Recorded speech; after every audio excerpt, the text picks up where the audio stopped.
newfangled things any good?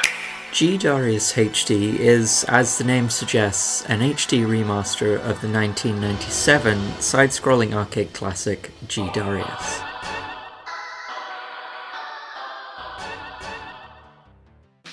This action-packed arcade shooter sits you in the Silver Hawk, a ship designed for one thing: the defeat of the invaders of Amnelia, the Thema. In a similar fashion to Star Fox, you traverse different planets in the galaxy, defeating enemies and bosses until you reach the end of the galaxy. The tiered system of level selection provides a great deal of replay value, so if you're a completionist like myself, you'll enjoy wanting to go through every planet to discover every boss, each of which are unique and brilliantly designed. G-Darius has some fairly basic controls. It is an arcade game after all. You're equipped with guns, missiles, and a shield meter, all of which can be upgraded throughout levels by nabbing the right upgrades from defeated enemies. The core gimmick of the game, if you will, is its capture system. You can fire capture balls at certain enemies and even near-defeated mini-bosses, which allows the player to increase their firepower by turning the enemy to your side. If you get sick of the enemy you've captured, you can detonate it in front of enemies for a spectacular blast, but they can also be destroyed by other enemies, so you have to guard them well.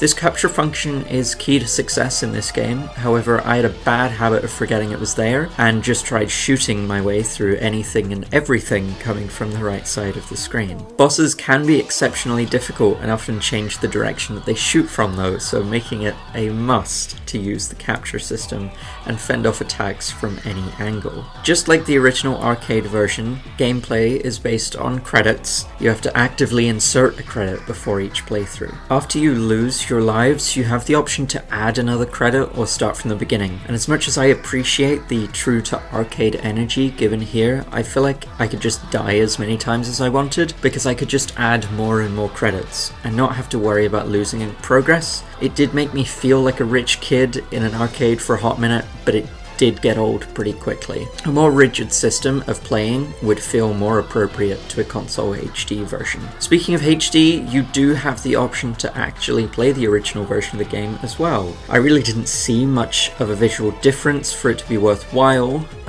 You can change the aspect ratio, and I feel like developers of this remaster could have probably taken a leaf out of the books of games like Downwell or Blasphemous, both of which have excellent examples of in-game palette and ratio customization. I would have suggested a little bit more tinkering with the visuals to really make the difference between the original and the HD version really striking. The UI of the Switch version also works really well and seems to be designed after or inspired by the NES and SNES online UIs, which is a real plus here. All in all, I think G-Darius HD is a brilliant remaster, which feels properly made for the Switch. It has a great amount of replay value and is a really fun game. As I said though, it could have probably done with some more visual tinkering, and I would have gotten rid of the credit system completely to make the game feel better suited for a console. But otherwise, it's a really fun ride.